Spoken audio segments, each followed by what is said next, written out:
तो Ursula von की ओर से आपने सुना क्या कुछ ऐलान किया गया है। और सुमित हमारे साथ लगातार बने हुए हैं। सुमित, देखिए यूरोप एक ऐसी भी इस वक्त आग में जल रहा है कि उसे ज़ेलेंस्की का भी साथ देना है और साथ ही अमेरिका को भी जवाब देना है।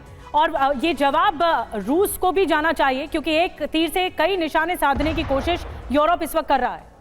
देखिए, यूरोप कोशिश तो कर रहा है, लेकिन रियलिटी ये है कि क्या यूरोप के पास वो ताकत है। अगर आप एक बड़ा एग्जांपल मैं आपको बताऊं कि यूरोप की जो इकोनॉमिक डिपेंडेंसी है वो खासतौर पे रूस के ऊपर, चीन जैसे देशों के ऊपर कितनी ज़्यादा बढ़ चुकी है।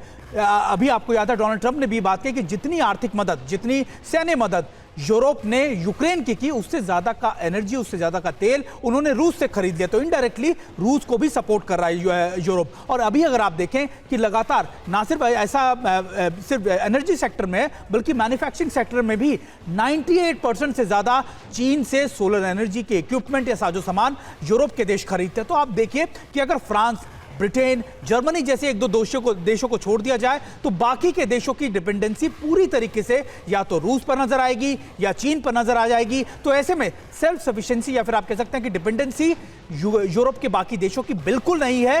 तो जब आप बात करते हैं कि हमको रूस से लड़ना होगा, हम लगातार रूस के खिलाफ एक बड़ा मोर्चा बनेंगे, तो ऐसे में बड़ा सवाल यह कि फ्रांस और ब्रिटेन के अलावा ऐसे कौन से देश हैं जो ऐसा करने में सक्षम है? तो जवाब होगा नहीं, कोई नहीं।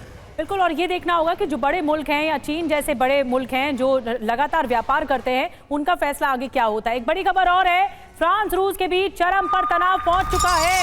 रूसी फाइटर जेट के सामने दिखा फ्रांस का ड्रोन, रीपर ड्रोन के सामने आया रूसी सुखोई। देखिए, आसमान में भी एक बड़ी जंग लड़ी जा रही है और फ्रांस और रूस कैसे अब एक दूसरे के खिलाफ होते चले जा रहे हैं, ये आसमान की ताकत में भी दिखा रहा है।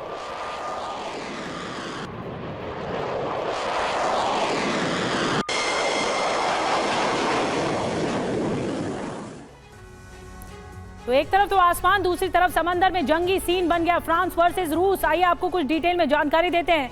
दरअसल भूमध्य सागर में फ्रांस और रूस में तनाव बढ़ा है। फ्रांस का ड्रोन रूसी फाइटर जेट के सामने आया। MQ-9 ड्रोन रूसी Su-35 आमने सामने आ गए।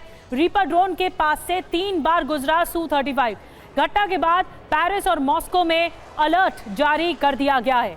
तो एक तरफ फ्रांस में हड़कंप है तो दूसरी तरफ रूस में भी हड़कंप है। एक और बड़ी खबर, यूक्रेन के समर्थन में यूरोप का बड़ा फैसला सामने आया है। रूस को बड़ा नुकसान पहुंचाने की तैयारी है। यूरोप में 200 बिलियन यूरो की रूसी संपत्तियां जब्त होंगी।